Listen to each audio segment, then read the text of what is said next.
Madame, Messieurs, vous êtes bien au rendez-vous de l'information sur Eden TV. Voici les titres. L'Association pour une communication non violente au Bénin, ACNV, a organisé ce jeudi un atelier d'introduction à la communication non violente à l'amphi Idriss Déby Itno. Les détails vous seront fournis dans ce journal. Que pensent les Béninois de l'augmentation des cautions à la présidentielle et aux législatives dans la proposition de loi portant réforme du code électoral? Vous en saurez davantage dans ce journal. Dans la sous-région ouest-africaine, vous suivrez les réactions au sein de la coalition au pouvoir en Côte d'Ivoire après l'éclatement de l'alliance entre deux partis qui gouvernent le pays depuis 2010. Voilà pour le sommaire.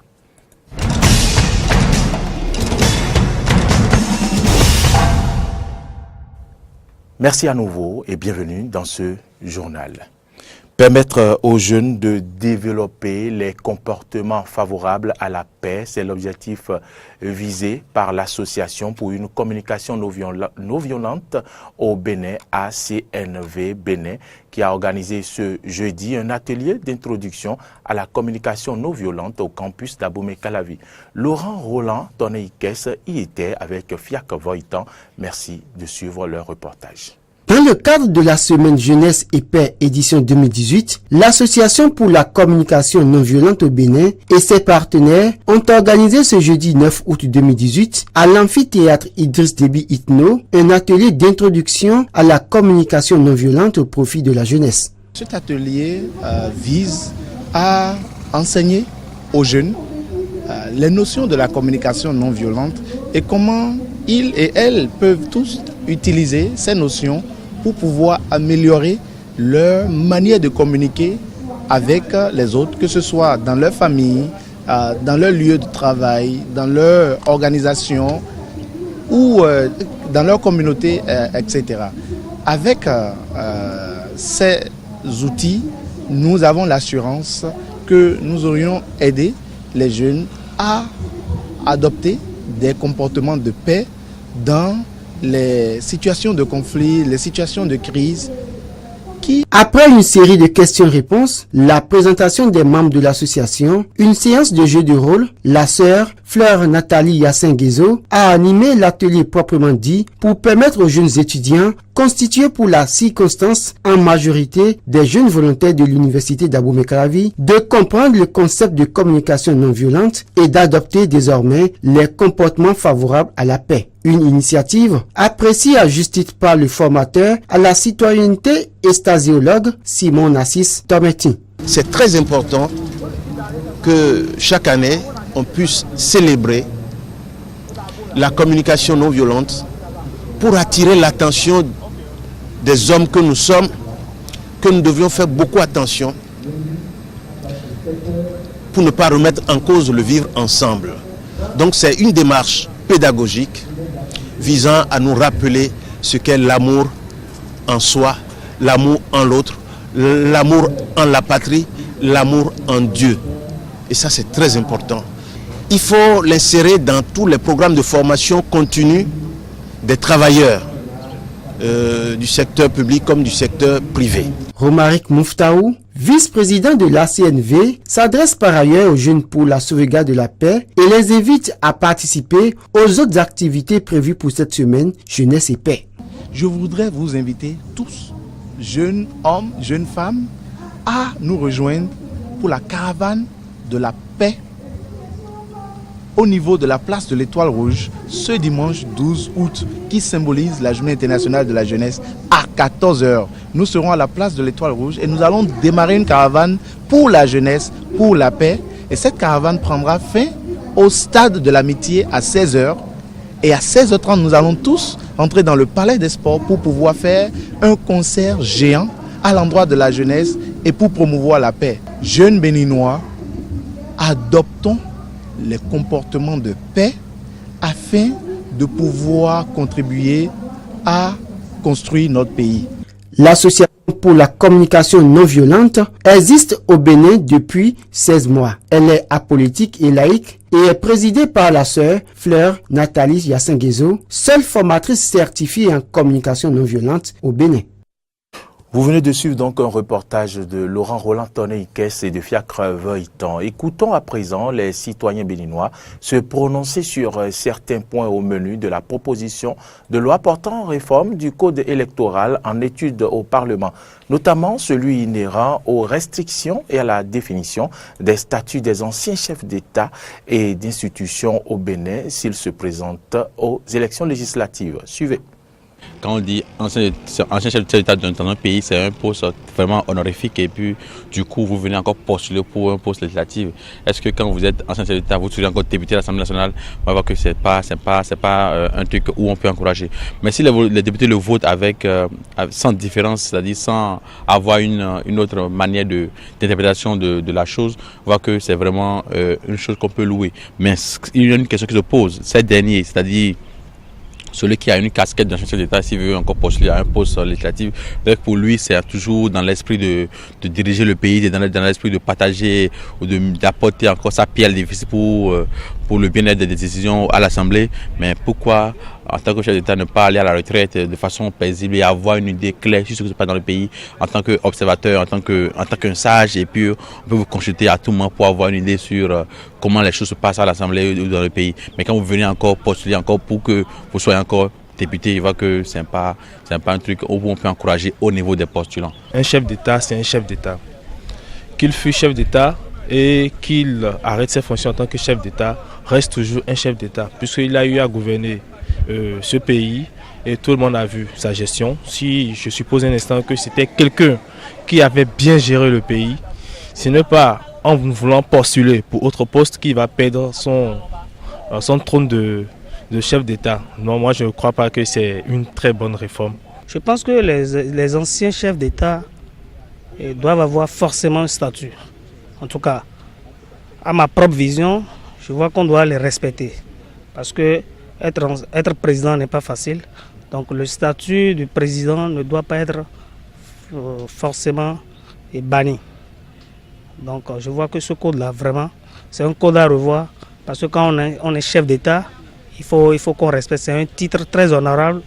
Et je ne vois pas pourquoi on a inclus les anciens chefs d'État dans ce code-là. À mon humble avis, je vois que normalement, un chef d'État dans un pays, c'est des gens vénérés, c'est des gens de dernier recours.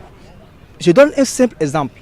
Lorsque les syndicalistes et le gouvernement sont à couteau tiré, il faut des gens pour ramener la balle à terre.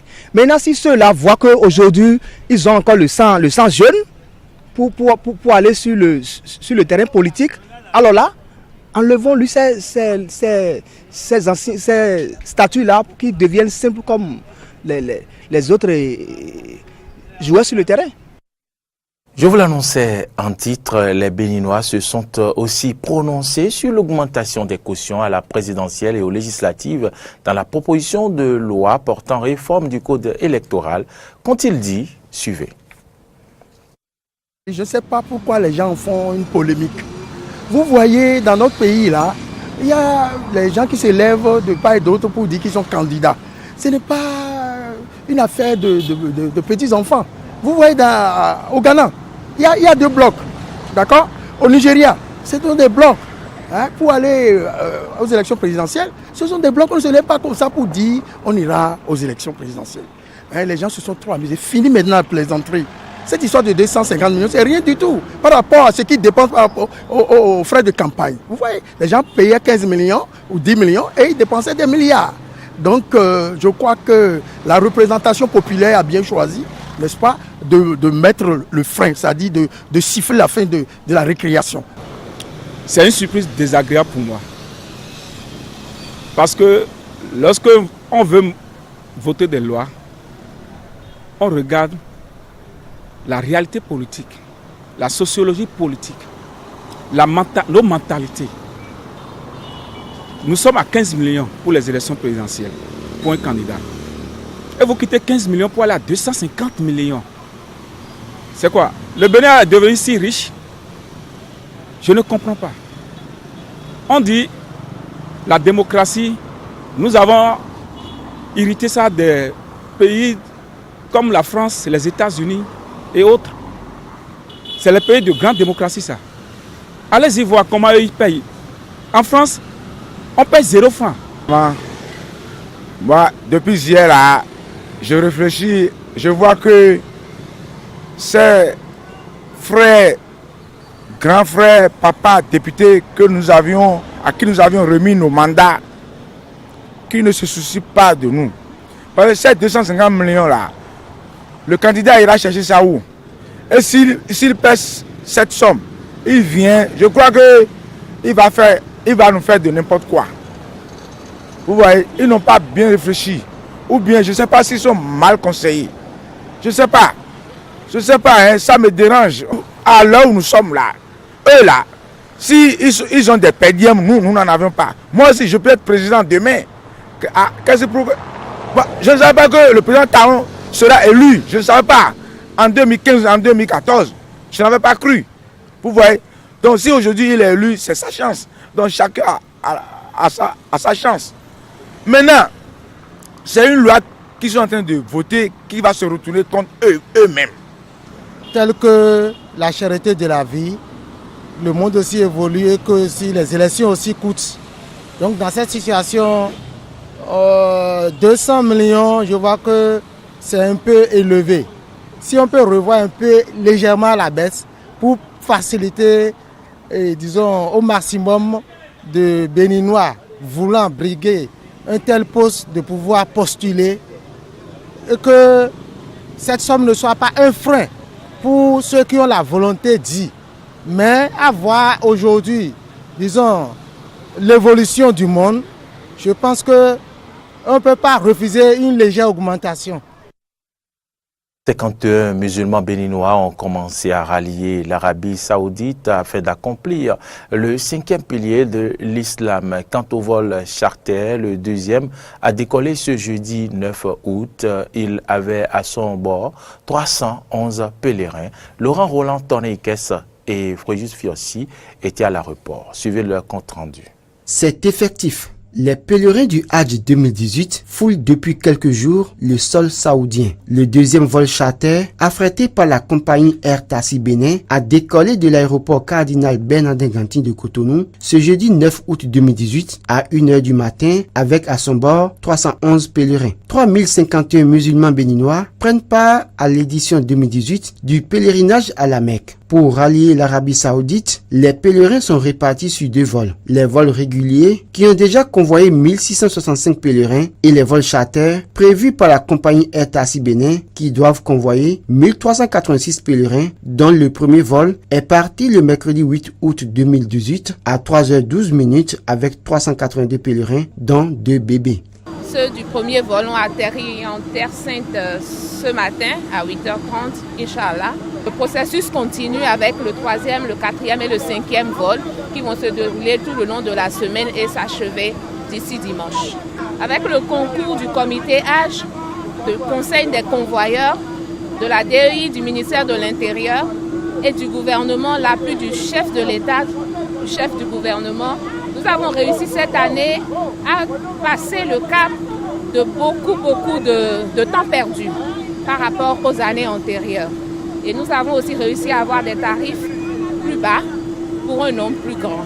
Placé sous la direction du ministre des Affaires étrangères et de la coopération Aurélien Abenossi, les voyages du Hajj 2018 se déroulent avec beaucoup de célérité et moins d'insuffisance comparativement aux années antérieures. C'est ce que nous confirme Bachirou Badamassi, secrétaire général du Conseil national de coordination du Hajj, CONACO. Sincèrement, depuis le départ, le gouvernement s'est mis dedans pour vraiment nous appuyer et nous devons les remercier. Et le chef de l'État s'est impliqué spécialement pour donner des instructions fermes. Et nous prions que tout se passe bien jusqu'à la fin. Il n'y a aucun problème cette année avec les convoyeurs. Nous prions Dieu de nous permettre de réussir les 3 autres vols qui restent. Vous avez vu le 2e vol en train de partir avec la joie, les pèlerins sont contents. Aucun pèlerin n'a fait plus de 24 heures. Lorsque tu viens à Zongo, c'est en 12 heures que tu dois partir. Donc le chef de l'État a donné des instructions et nous avons tout fait pour les suivre à la lettre. Donc nous devons le remercier parce qu'on a vu que ça a marché. Ainsi, 3 autres vols sont prévus jusqu'au 12 août au plus tard pour convoyer le reste des pèlerins. Le retour des pèlerins est programmé du 9 au 13 septembre 2018. Et c'est la compagnie Air Tassi Bénin qui assurera comme à l'aller le retour des pèlerins par vol charter. Résultat du brevet d'études du premier cycle BEPC catastrophique selon certains enseignants et parents d'élèves. 28%, c'est le taux d'admissibilité des résultats au BEPC session de juin 2018 au Bénin. Quelle analyse peut-on faire de ce taux obtenu cette année? Suivez cette analyse de la rédaction de Eden TV et Diaspora FM. 28,63%, c'est le taux d'admissibilité au brevet d'études du premier cycle BEPC session de juillet 2018. Un taux qui révèle une fois encore que l'école béninoise a d'énormes problèmes. Mais force est de constater que depuis quelques jours, les enseignants et les syndicats des enseignants sont pointés du doigt. Un avis que réfutent les responsables syndicaux. Selon eux, la responsabilité est partagée. Comment voulez-vous que nous fassions 3 mois de grève et en guise de compensation, l'État programme le nouveau calendrier sur 1 mois. C'est inadmissible et c'est incompréhensible. On a aujourd'hui l'impression que c'est fait à dessein pour obtenir ce résultat, pour mettre à mal les organisations des travailleurs. Aujourd'hui, il est clair que le gouvernement a sacrifié nos enfants et doit prendre ses responsabilités. Je ne dirais pas que nous ne sommes pas responsables, nous enseignants, nous syndicats, dans cette situation. Nous avons notre part de responsabilité, mais nous ne pouvons pas porter toute la charge de la responsabilité. Et je trouve que ce n'est pas responsable de la part d'un gouvernement de considérer que la seule raison qui peut expliquer les résultats que nous avons eus là, que la seule raison c'est la grève des enseignants. Nous avons fait 3 mois de grève, certes, et tout le monde sait que même quand vous faites une seule journée de grève, ça devrait déranger les acteurs de l'école. Parce qu'une journée de grève, ça fait des milliers d'enfants qui n'ont pas eu l'enseignement qu'il faut. Quelle est la qualité du dialogue social qu'on a mis en place pour éviter ça? Selon ces responsables syndicaux, les problèmes des résultats faibles pour les examens de fin d'année sont ailleurs. L'école béninoise est malade de ses acteurs, du gouvernement, des parents d'élèves, des enseignants. Et cette situation, nous l'avons étudiée suffisamment au niveau de notre confédération, au point où nous avons écrit même 2 livres, l'école béninoise à la croisée des chemins, et ensuite nous avons écrit l'audace pour dénoncer les dérives au niveau de l'école béninoise. Malheureusement, nous n'avons pas été écoutés par les pouvoirs publics. Je voudrais demander au gouvernement de comprendre que l'acteur majeur qui peut permettre d'éviter une grève pour l'année scolaire prochaine, c'est d'abord lui. La balle est en grande partie dans son camp. Parce que c'est lui qui enclenche le dialogue. C'est lui qui a pris des engagements. Les nouveaux programmes qui ne sont pas adaptés à notre système éducatif. Les conditions d'enseignement, vous avez des enseignants où un professeur a 80 ou 100 élèves dans une classe. Or, l'approche par compétence veut qu'on ait un nombre réduit d'enfants pour aller sur chaque enfant pour voir comment il comprend d'abord les consignes qui sont données et au bout du compte, comment il a maîtrisé le cours. Avec 60-80 enfants, qu'est-ce que vous pouvez faire? Si on prend même le nombre d'enseignants par rapport aux infrastructures, les classes volantes et autres, le nombre d'enseignants est réduit. Autant de points qui faisaient partie des revendications, mais non satisfaites par le gouvernement. À cet effet, les responsables syndicaux appellent les autorités à prendre leurs responsabilités. Hors du continent, intéressons-nous aux réactions au sein de la coalition au pouvoir en Côte d'Ivoire après l'éclatement de l'alliance entre 2 partis qui gouvernent le pays depuis 2010, 2 mois avant les élections. Le Parti démocratique de Côte d'Ivoire a annoncé qu'il se retirait d'une initiative du président Alassane Ouattara visant à créer un parti commun avec sa propre organisation, le Rassemblement des Républicains RDR. En voici des détails. Que cette décision du PDCI intervient. À chaud, nous n'avons pas de réaction, si ce n'est que de prendre acte de cette décision. Nous restons fondamentalement attachés, et le président Ouattara reste fondamentalement attaché aux valeurs de dialogue. Toute initiative qui pourraient être prises pour rassembler les enfants d'Oufo-Boigny et rassembler les Ivoiriens, ces initiatives ne vont pas s'arrêter, vont continuer. Le PDCI-RDA, dirigé par le président Henri Konan Bédié, ne se reconnaît pas aujourd'hui dans le gouvernement actuel, étant donné que lors de la formation de ce gouvernement, le président de notre parti n'a pas été consulté.